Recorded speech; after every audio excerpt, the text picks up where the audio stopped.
Hello friends, இன்னைக்கு நம்ம genetics அப்படின்ற சாப்டர் கிளாஸ் 10ல யூனிட் நம்பர் 18 பற்றி இன்ட்ரோடக்ஷன் வீடியோ பார்ப்போம்.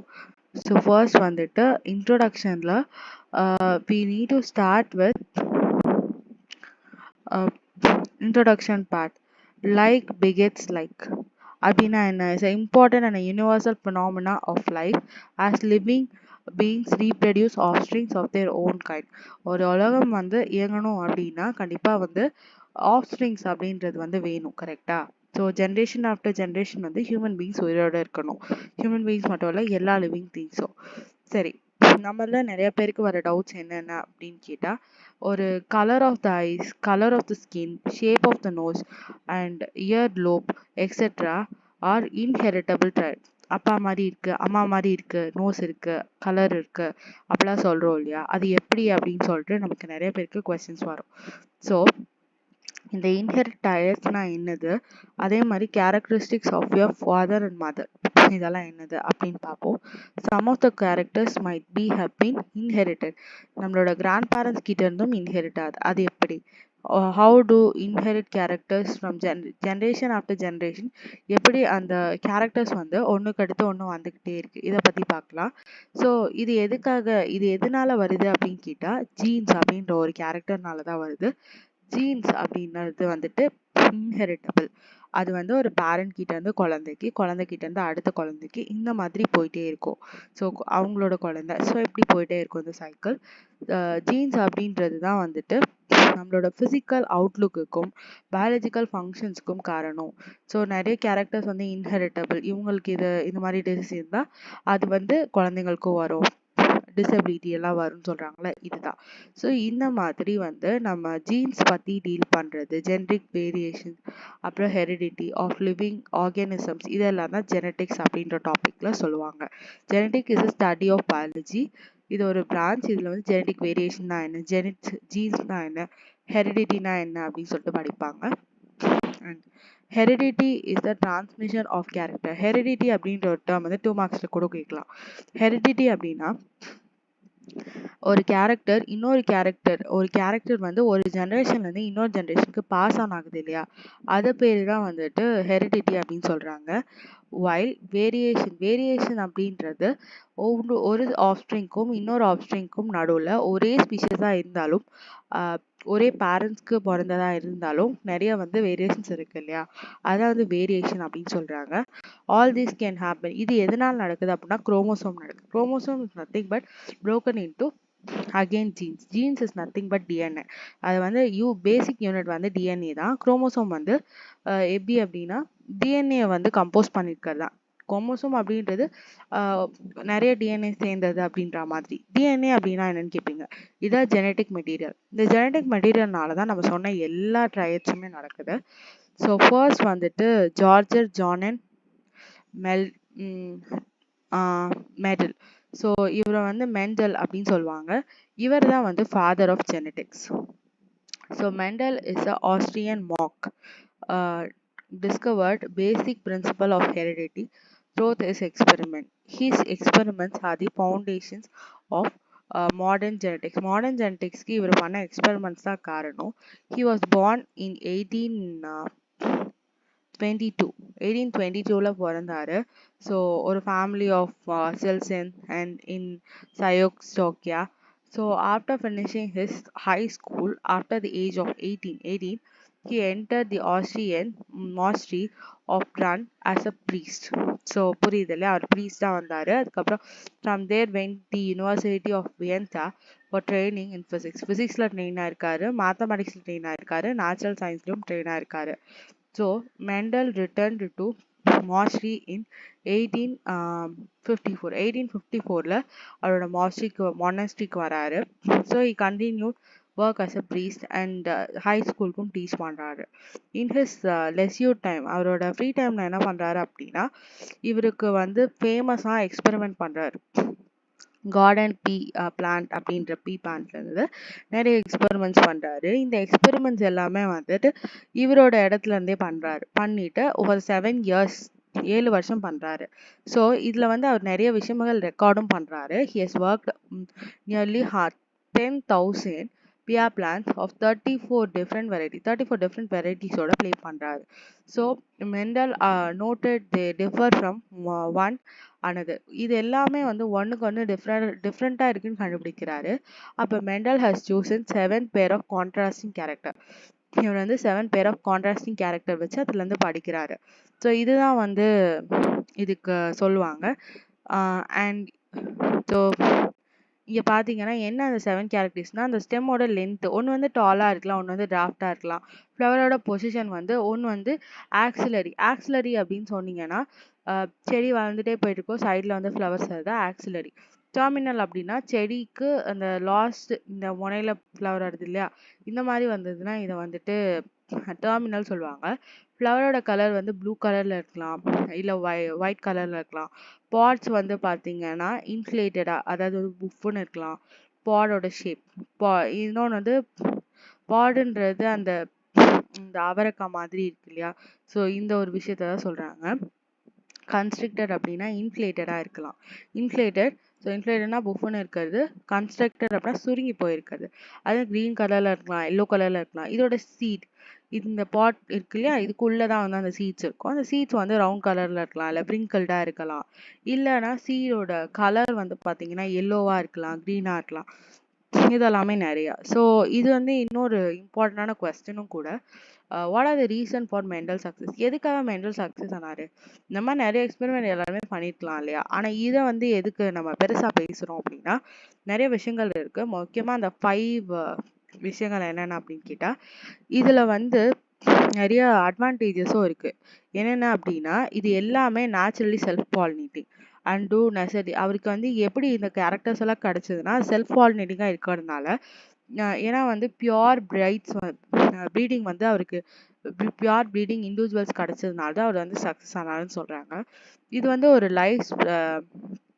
Short life span. ஆனுவல். இது வந்து ஆனுவலி வந்து ஆனுவலா பூ பூக்கும் அந்த மாதிரி ஒன்று. அதே மாதிரி ஆனுவல் அப்படின்னா ஒரு வருஷம் தான் இது வந்து உயிர் வாழும். It is possible to follow several generation. ஆனுவலாக இருக்கிறதுனால ஒரு 11 வருஷம் எடுத்துக்கிட்டாலே 11 ஜென்ரேஷன் நம்ம பார்த்துடலாம் இல்லையா, அதனால இது வந்து கிராஸ் பாலினேஷன் பண்ணும் அதனால. ஸோ இது வந்துட்டு டீப்லி கான்ட்ராஸ்டிங் கேரக்டர். எல்லா கேரக்டருமே நிறைய கான்ட்ராஸ்ட் நம்ம இங்கே பார்த்தோம் இல்லையா, நிறைய கான்ட்ராஸ்டிங் கேரக்டர் இருக்கு. இந்த ஃப்ளவர்ஸ் வந்து பார்த்தீங்கன்னா பைசெக்சுவல். இது ஒரு முக்கியமான காரணம். பைசெக்சுவல் அப்படின்னா ஒரு ஃப்ளவருக்குள்ளேயே வந்துட்டு அந்த ஸ்டேமன் ஸ்டிக்மா ரெண்டுமே இருக்கும், அதாவது மேல் பார்ட்டும் இருக்கும், ஃபீமேல் பார்ட்டும் இருக்கும். இதான் இவரோட சக்ஸஸ்க்கு மெயினான ரீசன் சொல்றாங்க. So monohybrid cross inheritance of one gene. இதில் வந்துட்டு மோனோஹைப்ரிட் கிராஸ்னா என்ன, அதுக்கப்புறமா வந்து இன்ஹெரிட்டன்ஸ் ஆஃப் ஒன் ஜீன், ஒரு ஜீனை எப்படி இன்ஹெரிட் பண்ணாங்கன்னு பார்க்கலாம். So crossing involves inheritance of only one pair of contrasting character. அதாவது ஒரே ஒரு pair of contrasting character மட்டும் ஒரு cross involve பண்ணா அது monohybrid cross. ஓகேயா, இதுக்கு ஒரு பெஸ்ட் எக்ஸாம்பிள் சொல்லணும் அப்படின்னா, it is a cross between the two forms of a single triad. Like இப்போ வந்து ஒரு ரெண்டு ட்ரையட் மட்டும்தான் வந்து கான்ட்ராஸ்டிங் கேரக்டர், மற்ற எல்லாமே அந்த மாதிரி கிடையாது. ஒரே ஒரு பேர் மட்டும்தான் கான்ட்ராஸ்டிங் கேரக்டர். இப்போ வந்து டாலா இருக்கிற ஒரு பிளான்ட்டை வந்து இது வந்து ஒரு சிங்கிள் ட்ரையட், இதையும் வந்து டிராஃப்டா இருக்க பிளான்ட்டையும் கிராஸ் பண்ணா என்ன ஆன்சர் கிடைக்குது அப்படின்றது தான் வந்துட்டு மோனோஹைப்ரிட் கிராஸ் அப்படின்னு சொல்றது. ஒரே ஒரு ஜீன் தான், சரியா.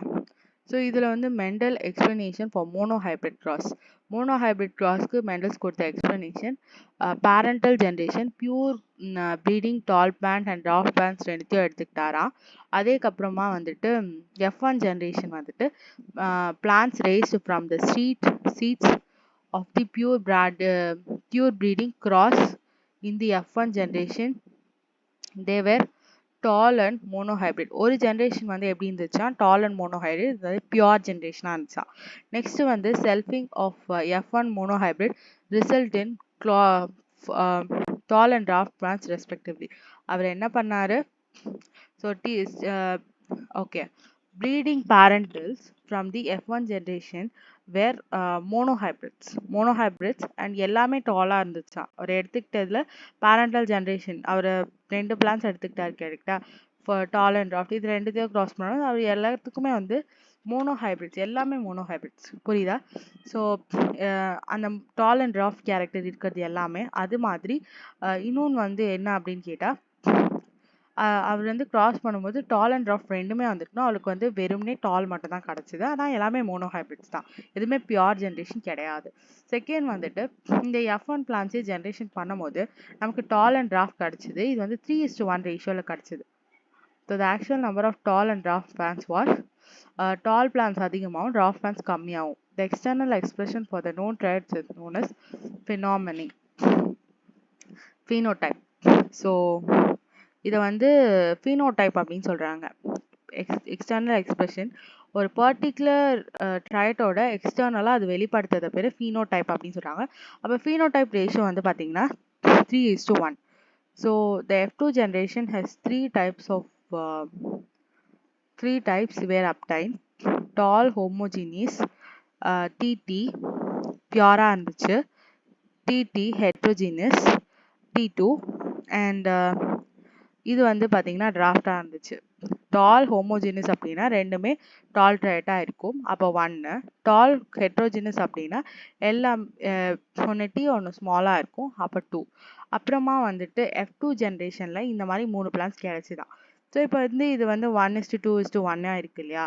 ஸோ அப்போ இதுலேருந்தே பார்க்க முடியுது பெரிய டி எங்கே வந்தாலும் அது வந்து டாலாக தான் இருக்குது. அப்போ இது வந்து டாமினன்ட் கேரக்டர்னு சொல்லுவாங்க. ஸோ ஃபீனோடைபிக் எக்ஸ்பிரஷன் கிடையாது, இங்கே வந்து ஜீனோடைபிக் எக்ஸ்பிரஷன் எடுத்தால் 1:2:1. So the genotype is the specific genetic constitution of a organism. ஒரு ஜெனட்டிக் கான்ஸ்டியூஷன் ஆஃப் ஆர்கானிசம்க்கு ஜீனோடைப் ரொம்பவே முக்கியம். Mendel interpretation on the monohybrid cross. Mendel interpretation of the monohybrid கிராஸில் இந்த மோனோஹைப்ரிட் கிராஸ் பார்த்துட்டு அவர் என்ன சொல்கிறாருன்றத இதில் பார்க்கலாம். Okay, anyways, so based on these observations he confirmed that the Mendel that the factors was passed from இதோட factors வந்து 1 ஜென்ரேஷன்லேருந்து இன்னொரு ஜென்ரேஷனுக்கு பாஸ் ஆகுது அப்படின்றது தெரியுது. இதை வந்து ஜீன்ஸ்ன்னு சொல்கிறாங்க. இந்த மாதிரி ஒரு இடத்துலேருந்து இன்னொரு இடத்துக்கு, அதாவது வந்து ஒரு ஜென்ரேஷன்லேருந்து இன்னொரு ஜென்ரேஷனுக்கு பாஸ் ஆன் ஆகுது இல்லையா? இந்த பாஸ் ஆன் ஆகுறது வந்துட்டு நம்ம வந்து ஜீன்ஸ் அப்படின்னு சொல்லுவோம். ஸோ ஃபேக்டர்ஸ், இதுக்கு வந்து அவர் என்ன கொடுக்குறாருன்னா ஃபேக்டர்ஸ் அப்படின்னு சொல்கிறாரு. இந்த ஃபேக்டர்ஸ் வந்து ஒரு ஜென்ரேஷன்லேருந்து இன்னொரு ஜென்ரேஷனுக்கு பாஸ் ஆன் ஆகுது. அப்படி சொல்லப்படுற ஃபேக்டர்ஸை நம்ம ஜீன்ஸ் அப்படின்னு சொல்கிறோம். அப்போது tallness and dwarfness are determined by a pair of contrasting character. Tallness and dwarfness ரெண்டுமே வந்துட்டு ஒரு கான்ட்ராஸ்டிங் கேரக்டர் ஃபேக்டர்ஸ் தான். அப்போது tall plants possess the pair of factors represented by T, the first letter of the dominant character. இப்போ டாலாக இருக்கிறது எல்லாருமே கண்டிப்பாக ஒரு T வச்சுருக்கோம் இல்லையா? இது எல்லாமே கான்ட்ராஸ்டிங் ஃபேக்டர்ஸ். அந்த டாட்டாக இருக்கிறது ரெண்டுமே வந்து ரெசிசிவான கேரக்டர் 2 T வச்சுருக்கோம், அதுவும் நமக்கு புரியும் இல்லையா? So these factors occur in pairs. இது எல்லாமே வந்து ஒரு பேராக தான் ஆக்ட் ஆகுது. And maybe alike in pure breeding in tall plants. Pure ப்ரீடிங்கில் கண்டிப்பாக அந்த டிராஃப்ட் அண்ட் டால் ரெண்டுமே தான் கிடைக்கும். ஸோ இதை வந்து இப்போ வந்து பியூர் ப்ரீடிங் நடந்துச்சு அப்படின்னா கண்டிப்பாக எல்லா பிளான்ஸும் டிடியாக தான் இருக்கும், அண்ட் இது வந்து டிடியாக தான் இருக்கும். இதை வந்து ஹோமோஜீனியஸ் அப்படின்னு சொல்கிறாங்க. இல்லை இந்த மாதிரி டிடி இந்த மாதிரி இருந்துச்சு அப்படின்னா இதை வந்து ஹெட்ரோஜீனியஸ் அப்படின்னு சொல்கிறாங்க. ஸோ இதை வந்து ஒரு டயக்ராமில் நம்ம ரெப்ரசன்ட் பண்ணணும் அப்படின்னு சொன்னால் இது வந்து பேரண்டல் ஜென்ரேஷன். இந்த பேரண்டல் ஜென்ரேஷனில் நமக்கு 2 டைப்ஸ் கிடைக்குது, டிடி டிடி. இதை ரெண்டுத்தையுமே கிராஸ் பண்ணும்போது நமக்கு வந்து டிடி அப்படின்றது ஒரு கிடைக்கும். ஸோ அந்த டிடி ரெண்டுமே வந்து கண்டிப்பாக டால் அண்ட் டிராஃப்டாக தான் இருக்கும். இது வந்து ஜீனோடைப். ஜீனோடைப் அப்படின்றது இதுதான் ஜீனோடைப். ஸோ ஃபீனோடைப் அப்படின்றது இது எப்படி இருக்குது அப்படின்றத. நெக்ஸ்ட் வந்து F2 ஜென்ரேஷனில் நமக்கு 4 பிளான்ஸ் கிடைக்குது. ஏன்னா இதை வந்து ஒரு செக்கர் போர்டில் போட்டு பார்த்தீங்கன்னா உங்களுக்கு தெரியும் டிடி அப்படின்றது டிடி தான், டிடி அப்படின்றது டிடி டிடி டிடி. ஸோ அதோட ஃபீனோ ஹைப்ரிட் கிராஸ் 2:1:1, இது வந்து 3:1. ஸோ இதுதான் வந்துட்டு மோனோ ஹைப்ரிட் கிராஸில் கிடைக்குது. ஸோ இதுக்கு பார்த்தீங்கன்னா 3 கொடுத்துருக்காங்க. they are alike, they are heterogeneous in nature. Okay, they are heterogeneous in nature. அதே மாதிரி பார்த்தீங்க அப்படின்னா நம்ம வந்து மோனோஹைப்ரிட் கிராஸில் கிடைக்கிறது வந்துட்டு செகண்ட் ஜென்ரேஷன் எல்லாமே ஹெட்ரோஜினியஸ் தான். அதாவது டிடி இருக்கிறது எல்லாமே ஹெட்ரோஜினியஸ் தான். 2 factor making up a pair of contrasting character. Two factor making up a pair of contrasting கேரக்டர்ன்றது அலீஸ்ன்னு சொல்கிறாங்க. அதாவது இந்த டி அண்ட் டியும் ஒரு கான்ட்ராஸ்டிங் கேரக்டர், அதாவது இந்த டி ரெண்டுமே வந்து ஒரு கான்ட்ராஸ்டிங் கேரக்டர். ஸோ இந்த கேரக்டர்ஸ்க்கு பேர் வந்து அலீஸ் அப்படின்னு சொல்லுவாங்க. Phenotypic expression of Ali's R ஃபீனோமார்ப்ஸ், இது வந்து 2 மார்க்ஸில் கேட்கலாம்.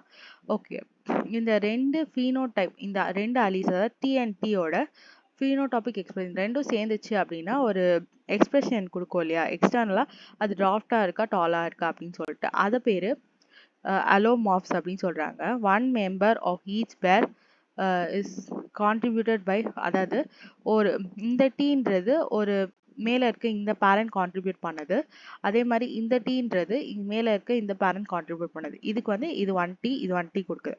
அதே மாதிரி இங்கே டிடி ரெண்டுமே வந்து கேமெட்ஸ் இந்த பிளான் தான் கொடுத்துருக்கு. அதே மாதிரி இந்த டிடியும் இந்த பேரண்டல் ஜெனரேஷன் தான் கொடுத்துருக்கு. ஸோ அதான் சொல்கிறாங்க, the two factors for alternative expression of a trait are brought together by fertilization.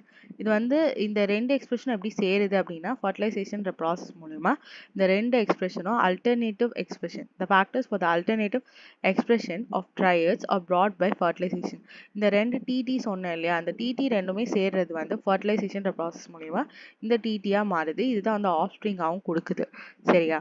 So the character which expresses itself, எந்த கேரக்டர் வந்து எக்ஸ்பிரஸ் பண்ணுது, இப்போ T capital T small T இருந்துச்சுன்னா பெரிய டி தானே எக்ஸ்பிரஸ் பண்ணுச்சு, அப்போ அதுதான் டாமினன்ட் கேரக்டர். இன்னொரு கண்டிஷன் வந்து இப்போ இந்த டிடி இருக்கும் போது இந்த பிளான்ஸ் எல்லாமே வந்துட்டு டாலை தான் எக்ஸ்பிரஸ் பண்ணுச்சு. அப்போ அது வந்து அந்த குட்டி டி இருக்கு இல்லையா, அது வந்து டிராஃப்ட்னஸ் அப்படின்னு சொல்லுவாங்க. த factor are always pure and the gametes factors வந்து ஒன்று பெரிய டி தான் இருக்கணும், இல்லை சின்ன டி தான் இருக்கணும், ரெண்டுமே சேர்ந்து ஒரு ஃபேக்டராக இருக்க முடியாது. ஓகேயா? So factors R the single characters. இது வந்து கேமெட்ஸாக ஃபார்ம் ஆகுது. ஒரு இதுவால் ஒரு கேபிட்டல் டி ஒரு பேரண்டல் ஜென்ரேஷனால ஒரு கேபிட்டல் டி கொடுக்க முடியும், ஒரு ஸ்மால் டி கொடுக்க முடியும். ஒரு கேபிட்டல் டி ஸ்மால் டி ரெண்டா ஒரே நேரத்தில் கொடுக்க முடியாது. So the unit factors segregate, இது எல்லாமே யூனிட் ஃபேக்டர்ஸ் செக்ரிகேட். இது எல்லாமே வந்து ஒரு ஸ்மால் டீயாக வரலாம், இல்லை கேபிட்டல் டீயாக வரலாம், செக்ரிகேட் ஆகுது. ஈச் கேமெட் வந்துட்டு இந்த அல்டர்னேட் ஃபார்ம் இருக்கு இல்லையா, இந்த அல்டர்னேட் ஃபார்மில் ஏதாவது ஒரு ஃபார்ம் வந்து வச்சிருக்கலாம். அதாவது இந்த டால்னஸ் வச்சிருக்கலாம், இல்லை டிராஃப்ட்னஸ் வச்சிருக்கலாம். அது செப்பரேட் என்டிட்டி இன் கேமெட்டல் எய்தர் டிஆர்டி. நான் சொன்னது தான் டிஆர்டி ரெண்டுமே அதாவது ஒன்று தான் வரும். when F1 hybrids are cell crossed. So இப்போ F1 ஹைப்ரிட்ஸ், நம்ம F1 ஜென்ரேஷன் இருக்கு இல்லையா, அந்த F1 ஜென்ரேஷனில் வந்து செல்ஃப் கிராஸ் பண்ணோம் அப்படின்னா two entities of separate are unique and represented.